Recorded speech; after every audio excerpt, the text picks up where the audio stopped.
That's the sound of the police. Whoop, whoop. That's the sound of the beast. Whoop, whoop. That's the sound of the police.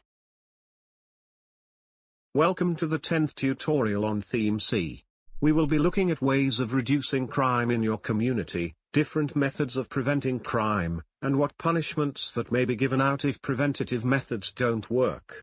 Neighborhood Watch is a scheme in which members of the community take responsibility for keeping an eye on each other's property to prevent crime. Rehabilitation programs are programs which help people to overcome problems so they can avoid committing crimes in the future. Neighborhood Watch is just one example of community activities to reduce crime in local areas. It offers a mix of prevention and protection.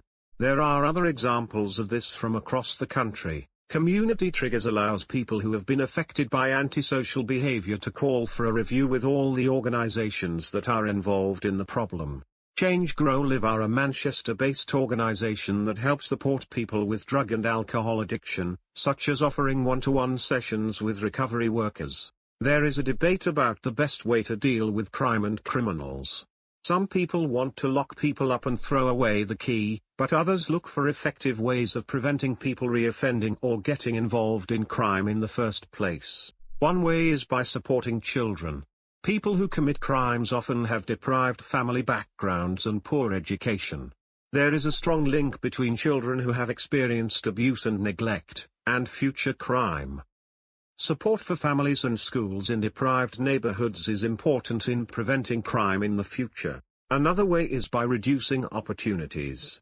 By improving the environment, opportunities for crime can be reduced.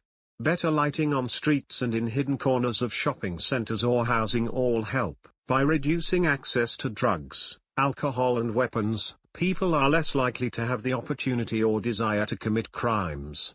Distracting young people by engaging them in enjoyable activities, like clubs, or building skate parks or sports courts, may deter them from committing crime.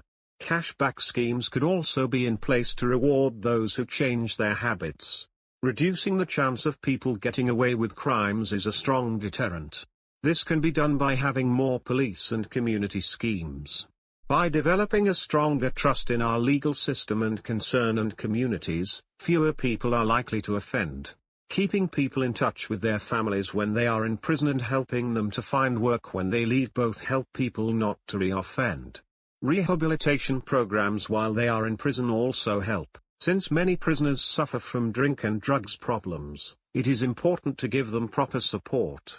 People often assume that the death penalty will reduce crime, but research in the USA shows that murder is as common in states with the death penalty as those without it.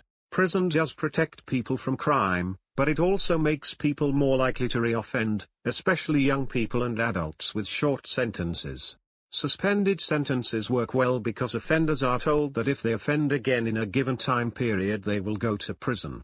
Community sentences are also effective because people continue to live in the community. Here they can be given training or rehabilitation to help them sort out their lives.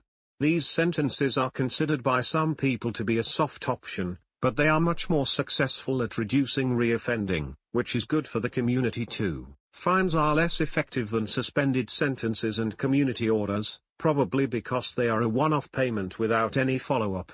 In the exam, you might be asked to explain the different methods of preventing crime, and why certain actions are more likely to reduce reoffending or deter crime than others.